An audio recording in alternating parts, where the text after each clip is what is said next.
So Kirsten Gillibrand was asked how much she would commit to fighting for left-wing priorities, like Medicare for All, for example. Now, she's on Pod Save America. I'm not a fan of Pod Save America. I think they're very centrist-y, okay? Now, having said that, I want to give massive credit for what you're about to hear. I'm not going to show you the video. I don't know the copyright situation. I'm going to play the audio for you. But this line of questioning from the Pod Save America host is wonderful, and it really exposes Kirsten Gillibrand here, and it shows you who she really is. She might be trying to pretend like she's something else, but you're about to see who she really is here. So take a look, and then we'll discuss. Best.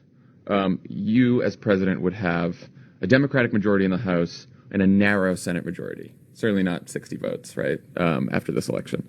So there are no Senate Republicans in favor of Medicare for All. Probably very few in favor of a big program like Green New Deal or something like that. As president, would you push, hopefully, Majority Leader Chuck Schumer to get rid of the filibuster so you can pass something like Medicare for All or a Green New Deal?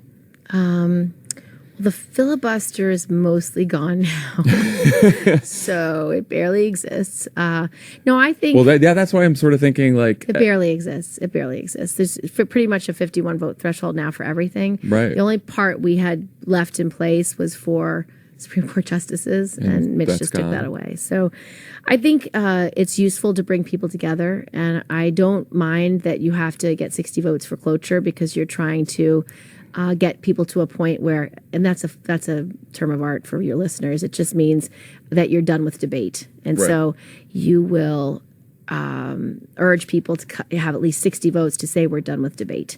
That's not an unreasonable goal, because if people don't feel like you're done with debate and that they haven't been heard enough, maybe you should debate a little more. And I think government only works when people who care deeply stand up and fight for what they believe in and know how important their voices are. And so if you're not able to get 60 votes on something, it just means you haven't worked hard enough talking to enough people and trying to listen to their concerns and then coming up with a solution that they can support. So I'm not afraid of it one way or the other. Because but you'd be open to getting rid of it for something big like Medicare for All. I don't think we should have gotten rid of it for the Supreme Court justices because they're lifetime appointments. And I do think you should be able to earn at least 60 votes. Yeah.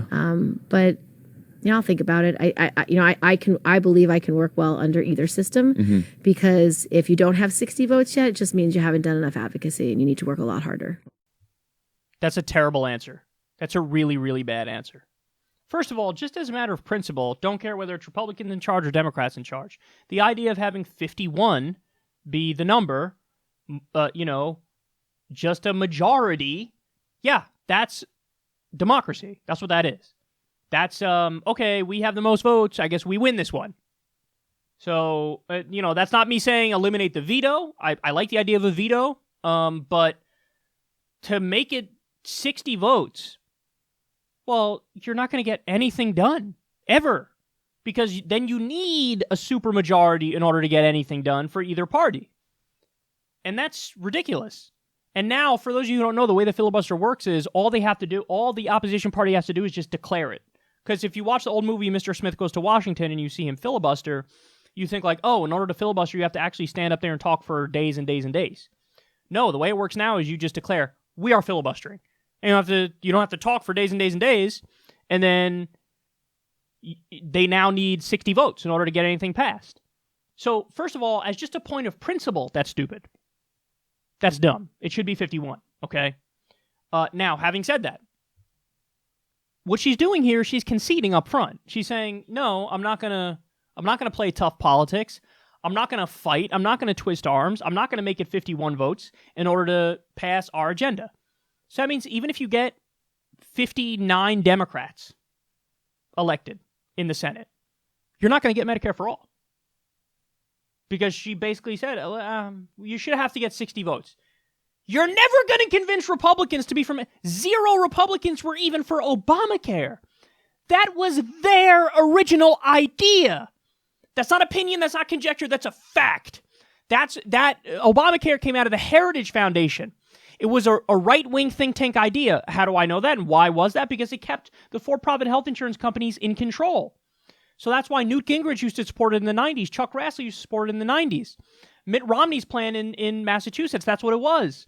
It was the individual mandate system, which is the heart of Obamacare. So 0 Republicans even voted for their own idea.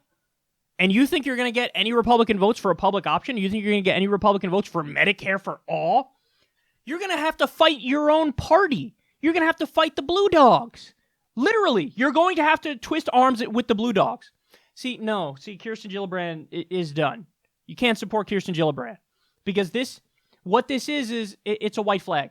It's saying, I'll be Obama 2.0. I'm looking for consensus. I'm looking for bipartisanship. I'm looking for negotiation. I'm looking for the middle ground. We're going to be reasonable. Oh, you should have to get 60 votes. Our government is broken. Politicians are bought. They're bought by Big Pharma. They're bought by Wall Street. They're bought by for-profit health insurance companies. So the idea that, like, this is all normal and, like, yeah, you should have to get 60 votes and we're working with rational actors who are honest actors. They're not. They're not. They're massively corrupt. You have to fight. You have to twist arms. You have to do everything to try to get these left-wing priorities, which, by the way, would be you crusading for democracy because this is what the people want. 70% of Americans want Medicare for all. And you're just going to lay down and say, I guess we should have to get 60 votes, which we'll never fucking get.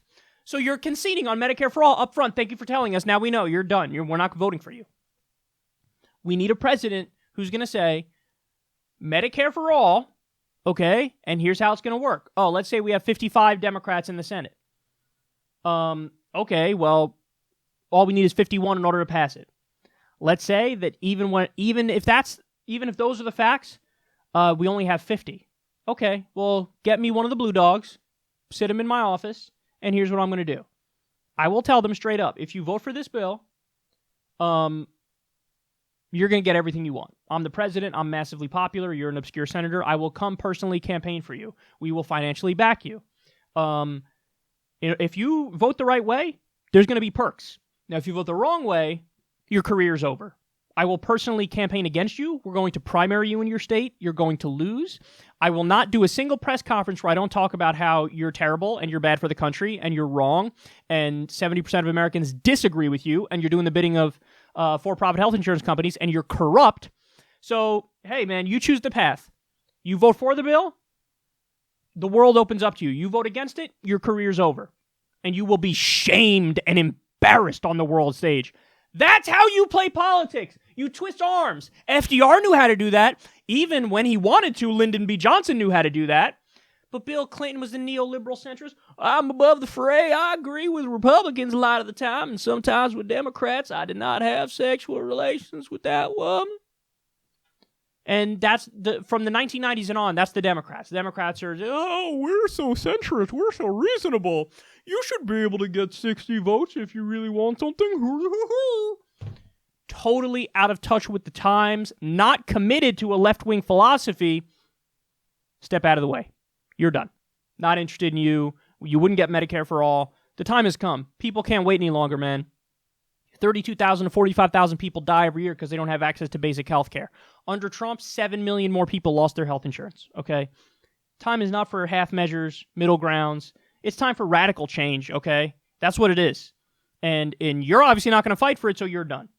Great job there by the Pod Save America host. I'm usually not fans of them, but this was wonderful. And it exposed who Kirsten Gillibrand really is.